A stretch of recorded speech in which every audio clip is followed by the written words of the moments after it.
Mesdames, Messieurs, bonsoir et merci d'honorer ce rendez-vous de l'information sur Equinox Télévision par Jonathan. Good TV. Bonsoir Nadine. Thanks ladies and gentlemen for joining us on this bilingual weekend primetime edition of the news on Equinox Television live from our headquarters in Cameroon's economic capital, Douala. And Cameroon's Minister of Territorial Administration Paula Tanganji promises hell to terrorists, referring to pro-independence fighters in the Anglophone regions of the Republic of Cameroon, and he has promised them hell and also to their generations. He was speaking in the nation's political capital Yaoundé while receiving traditional rulers who were abducted and later released in the Fako division of the Southwest region, and he said those who are out of the country sponsoring the terrorist activities in the northwest and southwest regions of the country will be brought back into the country and they will pay for the crimes they have committed. À la une de ce journal, le gouvernement met fin au suspense sur le choix de l'entraîneur sélectionneur de l'équipe nationale du Cameroun. Clarence Seedorf est désormais sur le banc de touche des Lions indomptables du Cameroun. L'annonce a été faite ce samedi par le ministre des Sports, Pierre-Ismaël Bidounkpat, a également démenti la rumeur sur le retrait de l'organisation de la CAN 2019 au Cameroun. À l'approche du scrutin présidentiel 2018, la Commission nationale des droits de l'homme affiche son inquiétude face à la radicalisation de la crise anglophone qui, selon elle, pourrait entacher le déroulement du scrutin. La Commission propose une ligne de conduite afin d'éviter tout débordement. C'est à suivre au cœur de ce journal.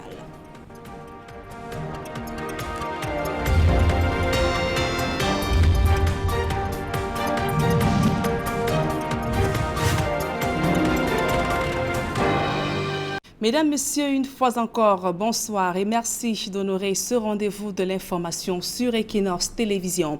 C'est la fin du suspense dans la tanière des Lions indomptables du Cameroun. À quelques mois du coup d'envoi de la CAN 2019, le gouvernement a enfin dévoilé le nom de l'entraîneur sélectionneur de l'équipe nationale de football du Cameroun. Il s'agit de Clarence Seedorf.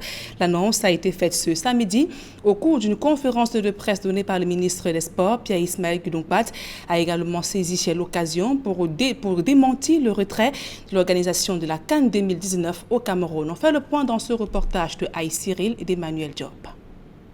La piste Sven-Goran Eriksson, à peine fermée, celle de Clarence Seedorf et Patrick Kluivert se confirme.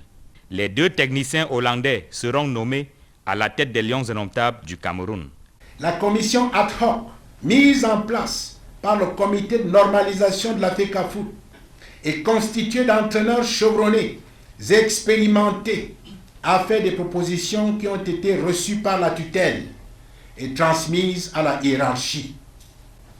Les très hautes prescriptions reçues permettent de concrétiser le recrutement de M. Clarence Seedorf au poste d'entraîneur sélectionneur national et de M. Patrick Kluivert au poste d'entraîneur adjoint des Lions indomptables. Le ministre des Sports et de l'Éducation physique, qui annonce le recrutement de Seedorf et Kluivert, ne dit rien en revanche sur la durée du contrat et les objectifs fixés au nouvel encadrement technique.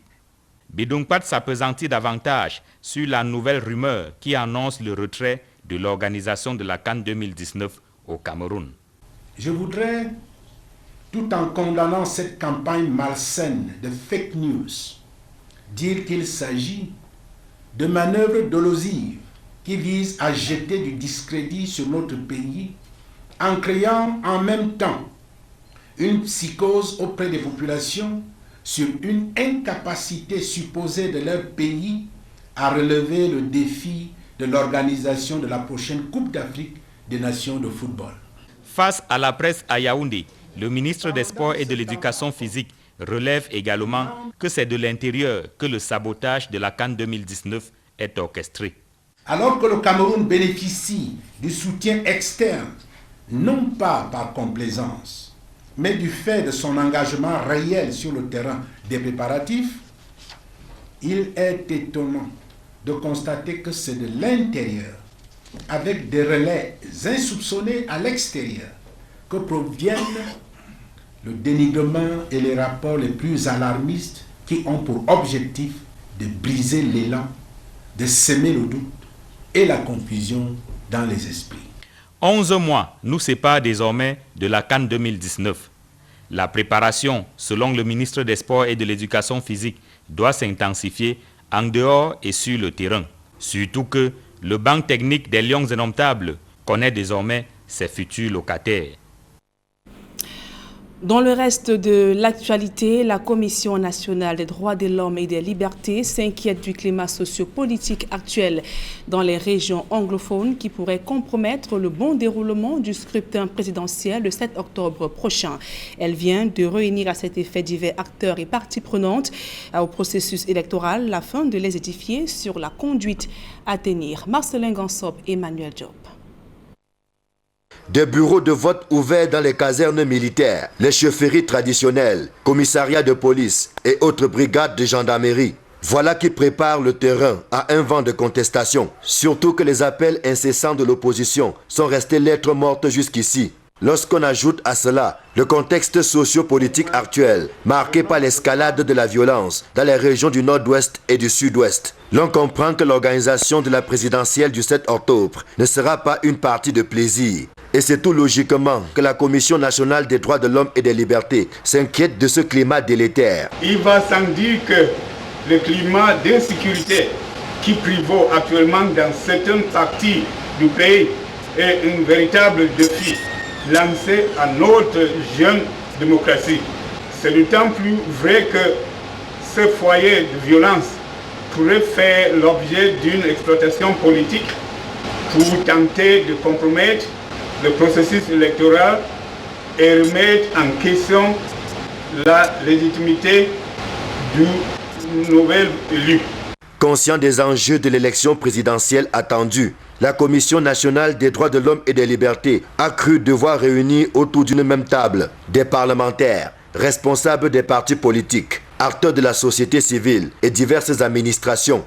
Au cœur des échanges, la pacification de la compétition électorale, l'implication des femmes et des groupes marginaux dans la gouvernance électorale, et puis la gestion des crises post-électorales. Autant de problématiques abordées sans tabou. Nous avons aujourd'hui un défi commun à relever, celui d'organiser les élections justes, transparentes et apaisées avec les ressources, les expériences et les compétences dont nous disposons.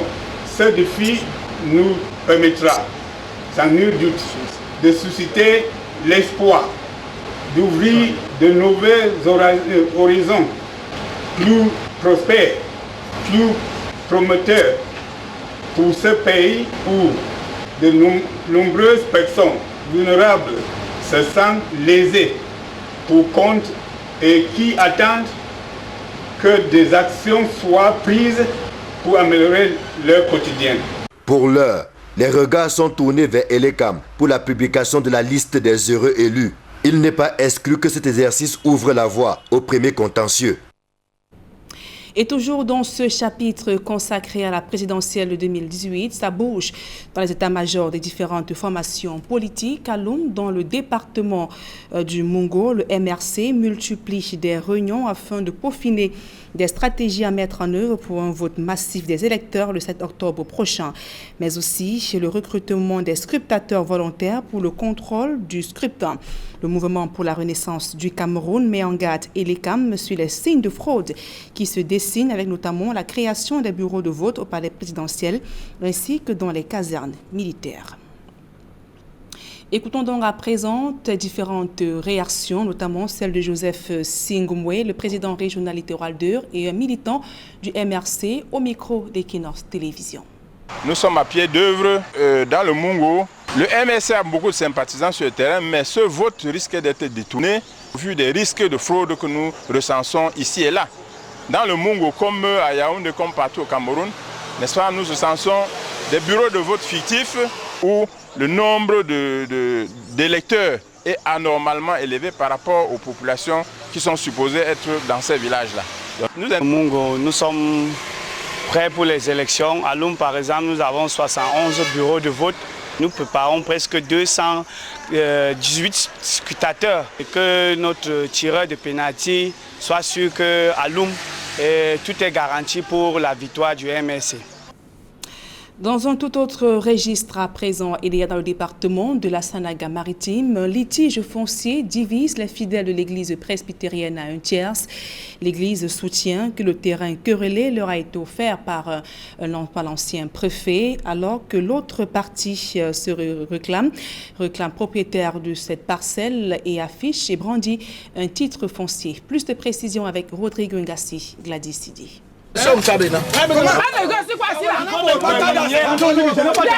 Les fidèles de l'église presbytérienne chrétienne d'Edea Centre, en colère, sont déterminés à tout casser. La tension est montée d'un cran lorsqu'ils ont vu s'élever une clôture sur un terrain dont ils disent être les propriétaires. L'espace querellé, disent-ils, leur avait été gracieusement offert par le préfet de l'époque, il y a 5 ans. Seulement leur voisin, le sieur Nen, a pris les devants en y entreprenant des travaux de construction. Notre paroisse est née d'une session. Nous étions d'abord le consistoire Sanaga et quelques pasteurs ont demandé à créer un autre consistoire. Et les fidèles n'ont pas voulu la création d'un nouveau consistoire. Ils se sont détachés alors de ces paroisses pour former leur propre paroisse. Et le préfet nous a accordé ce terrain. Le pasteur de l'église a eu du mal à calmer les esprits surchauffés. Les fidèles ont à leur tour encerclé la clôture construite par leurs voisins. C'est le préfet qui était ici qui nous a donné ce terrain. Nous avons tous les papiers. Il ne nous reste que le titre foncier. Bon, nous avons borné notre terrain. Notre voisin, c'est M. Ndine. Quand il nous a fabriqué les parpaings, il a dit que nous, certainement, nous voulons commencer la concession. Il a pris le devant, il a commencé de nuit. Il travaillait la nuit. Il a mis la clôture, il a commencé à construire dedans. Une descente des autorités administratives est prévue au courant de la semaine prochaine afin de régler définitivement ce litige foncier. Israël met en œuvre son expérience et son expertise en matière de purification d'eau au service du Cameroun. Un test vient d'être effectué au quartier Etouguébé à Yaoundé. Un exercice de purification qui coïncide avec la résurgence du choléra dans les régions septentrionales. Le reportage de Marcelin Gansop d'Emmanuel Diop. C'est le lit du fleuve Biémé qui serpente plusieurs quartiers de l'arrondissement de Yaoundé 6 qui a offert son hospitalité à cet exercice inédit. D'abord, cette eau recueillie au robinet d'à côté est expressément transformée en boue. Sur place, elle est purifiée, puis servie avec appétit aux personnalités présentes, au rang desquelles l'ambassadeur d'Israël au Cameroun. The Israeli equipment has passed all the necessary tests in Israel. Ce matériel élimine à presque 100% toutes les germes et micro-organismes qui se retrouveraient dans l'eau. It will be possible, hopefully, to purchase this equipment here. Dans un exercice similaire, l'eau puante de la rivière Biémé est recueillie, puis purifiée grâce au même appareil, fruit de l'ingéniosité et de l'expertise israélienne. Mais faute de certification pour l'instant, le produit fini n'étanchera pas la soif des personnes présentes. La partie israélienne est sûre de son matériel, mais nous ne pouvons pas directement demander aux populations camerounaises de boire cette eau-là sans que l'autorité camerounaise, c'est-à-dire le Centre Pasteur, ait délivré une certification. Nous attendons cette certification dans quelques semaines, 2 ou 3 semaines. Dans un cas comme dans l'autre, il est question de capitaliser le potentiel dont nous disposons afin d'offrir une eau potable à tous les Camerounais, où qu'ils soient. Ceci est d'autant plus important que le choléra est de retour dans plusieurs villes du pays. Au Cameroun, nous avons un sérieux problème d'eau potable. La nature nous a gâtés en eau, mais cette eau-là n'est pas toujours à la disposition de toutes les populations. Donc nous encourageons l'initiative et nous pensons, en faisant un clin d'œil à M. l'ambassadeur, que la commune d'arrondissement de Yaoundé 6 sera parmi les bénéficiaires de ces appareils de purification d'eau. Nous en avons grand besoin. Yaoundé 6 a donc donné le coup d'envoi d'une pratique qui va se généraliser dans un bref avenir. We are also hoping to partner with the Cameroonian Ministry of Public Health. Nous comptons dans les semaines à venir de travailler avec les différents départements ministériels, avec l'UNICEF et l'OMS, à apporter ce matériel au Cameroun à très bas prix, voire gratuitement. Maybe even free of charge for those communities around Cameroon that need this equipment. La purification de l'eau, quelle que soit sa qualité, ne devrait plus être un secret pour les populations camerounaises qui meurent de soif au quotidien. À charge pour les pouvoirs publics de faire don de ce précieux sésame aux différentes communautés. C'est avec ce reportage que nous mettons un thème à la première partie de ce journal. La suite, c'est en langue anglaise avec vous, Babila Jonathan. Right, Nadine, the Minister of Territorial Administration of the Republic of Cameroon, Tanganji Paul, has said pro-independence fighters in the two Anglophone regions of the Republic of Cameroon, referred to as terrorists, will pay for the crimes they have committed, and even their generations will pay for those crimes, while those who are supporting the struggle from out of the country, precisely in the United States of America, will be fished out, brought back into the country, and made to face the law. He was speaking during a meeting with some traditional rulers of the Fako division in the southwest region of the country who were recently abducted and later released. He met with them at his ministry in the nation's political capital, Yaoundé. For me, Armstrong Sander has more. He is not a thief but a traditional ruler in Boya subdivision, Fako division of the southwest region. The wounds on his body were inflicted by those Minister Paul Atanganji called terrorists who abducted him alongside 7 others. What the terrorists have done, kidnapping you, torturing you, I want to tell you that they will pay for those crimes, and all their generations will pay for the crimes, because you are instituted authorities put in place by God Almighty. No one has the right to come and touch your physical integrity. The 7 released Boya chiefs, after spending over 2 weeks in captivity, came to Yaoundé to meet with the Minister of Territorial Administration, Paul Atanganji, and the Prime Minister, Philemon Yang, to narrate their ordeal. On behalf of the head of state, President Paul Biya, Minister Paul Atanganji comforted them, saluted their courage, and promised to deal with their kidnappers. Tell the young people who are in the bushes to come out.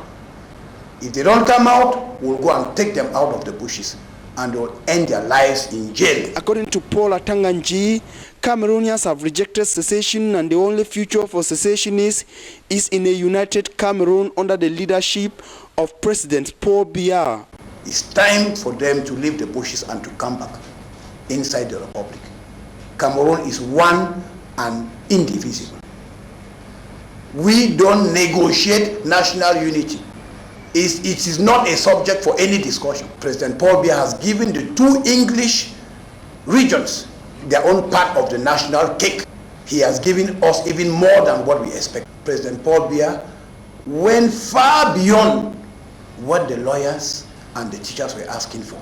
He gave them what they did not expect. To the traditional rulers released by those he referred to as terrorists, Minister Paul Atanganji said the so-called terrorists have been weakened. He also urged Cameroonians to be courageous, showcase patriotism like Me Ekema Patrick of Boya, whom he referred to as a model. The 7 Boya chiefs were released at the start of this week, without one of them who died in captivity.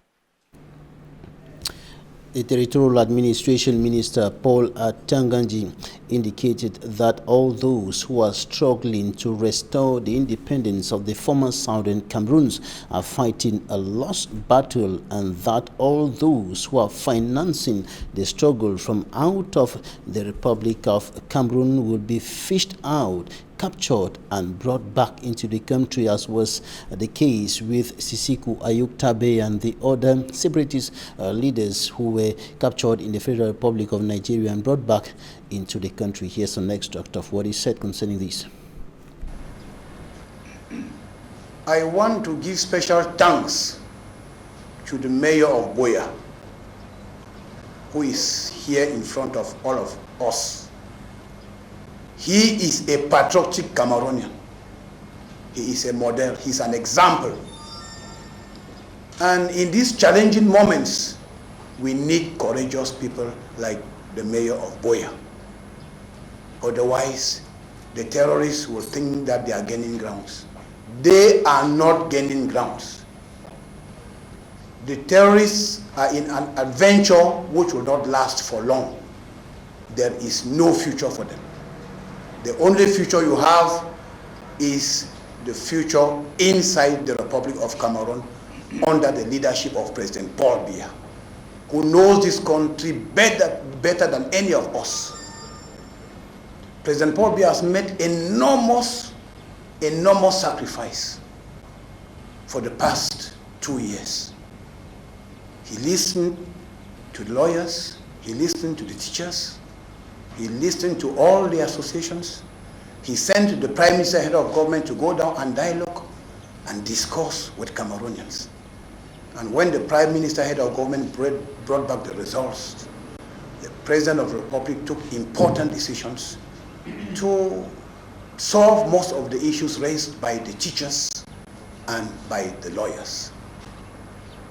Nothing, I say nothing, can justify the acts of terrorism which are ongoing in certain parts of our country. And I want to tell you, Your Royal Highnesses, that Cameroonians have rejected violence. Cameroonians have rejected the call for secession. And in any case, they have no means. They cannot fight the state. The terrorists, they are just a small minority. They cannot fight the state. They have no means. They have no support, be it at the national or at the international level. The terrorists are isolated. And sooner or later, we will tell you that break time is over.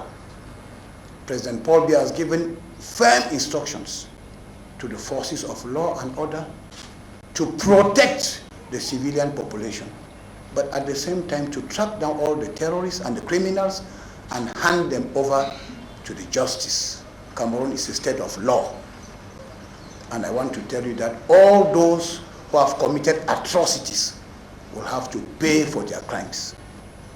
Your Royal Highnesses, the terrorists have raped more than 1,280 young girls aged between 11 and 14 years who are not more going to school. The terrorists are recruiting young Cameroonians, young boys, 12, 13, 14, 15, 17 years, you can see them, who are not going to school. The terrorists have hindered important projects, development projects, the roads which are to be tarred. They have destroyed public and private property. But I can tell you that everything is under control. Everything is under control. The Republican forces of law and order are doing everything to track down the terrorists. I can tell you that they are just a small minority. And I'll also tell you that all those who are funding the terrorist activities in Cameroon, who are out of Cameroon, have been clearly identified. Very soon, another plane will go back and bring them to Cameroon as the plane that brought the 47 from Nigeria.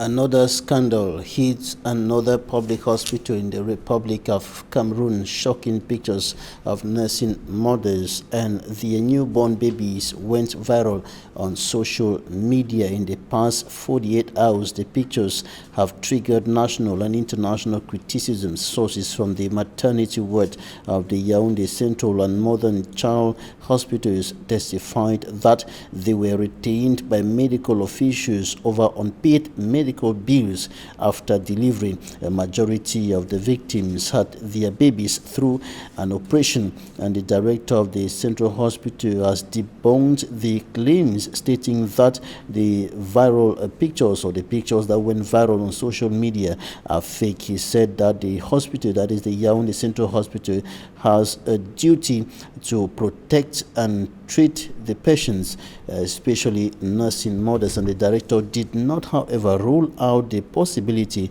that those with unpaid bills are in the hospital. He, however, stressed that on what he considers as the proper management of patients in a necessity, which is a necessity. It was during a press conference in Yaoundé yesterday. Now here's an extract of Joseph Pierre Fouda. He is the director of the Yaoundé Central Hospital. This morning by media that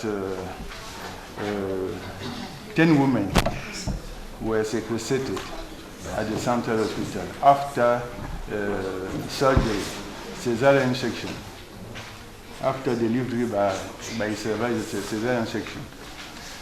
And when I've seen the picture, I've noticed that these women are on the ground. They are breastfeeding their children without any anguish. Yeah. And the beds are well dressed. They are two beds well dressed. The door is open.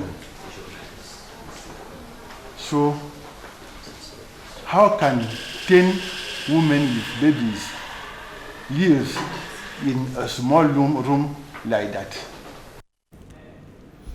The Indomitable Lions of Cameroon now have a new head coach who will take them into the 2019 Africa Cup of Nations that will be hosted by Cameroon. The new head coach of the Indomitable Lions of Cameroon, Clarence Seedorf, is from Holland. His assistant, Patrick Kluivert, is equally from Holland. The Minister of Sports and Physical Education made this information public yesterday during a press conference in the nation's capital, Yaoundé. This is an extract of the Minister of Sports and Physical Education, Pierre Ismail Bidumpat. The ad hoc commission put in place by the Normalization Committee of FECAFOOT, made up of competent trainers, came out with some propositions that were granted to the Ministry of Sports and Physical Education. The firm's instructions given were highly respected, and this is leading to the selection of Mr. Clarence Seedorf as head coach and Mr. Patrick Kluivert as deputy trainer of Indomitable Lion team. In any case, I would say that Cameroon's Minister of Sports and Physical Education, Pierre Ismail Bidumpat, was speaking to reporters in the nation's political capital, Yaoundé, earlier today. And that's it for this edition of the news on Equinox Television. Thanks for staying with us. Good night. Good night, Nadine. Good night, Babila, Jonathan. Mesdames et messieurs, c'est la fin de ce journal. Merci pour votre aimable attention et bonne suite des programmes sur Equinox Télévision.